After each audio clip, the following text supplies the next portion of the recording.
Babala sa mga aspiring freelancers or aspiring VAs, meron akong napanood sa Tulfo tsaka sa ABS-CBN na isang scam na tumatarget sa mga beginner freelancers or beginner VAs. So yung scammer, nanghihingi siya ng bayad dun sa mga VAs para bigyan sila ng trabaho. So in this video, I'll share 2 simple tips para maiwasan mong ma-scam ka kung ikaw ay aspiring freelancer or aspiring VA ka. Hi everyone, my name is Tito J and I've been a freelancer for over 5 years.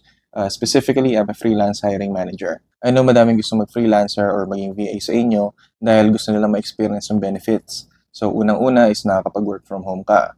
Then, pangalawa is mas mataas yung pay mo kumpara sa local employment. Pero sa kagustuhan ng marami na maging freelancer or VA, hindi nila napapansin na niloloko na pala sila. So, number one na lagi mo dapat tatandaan, kung may babayaran ka, scam yan. Legitimate companies will never ask you to pay anything.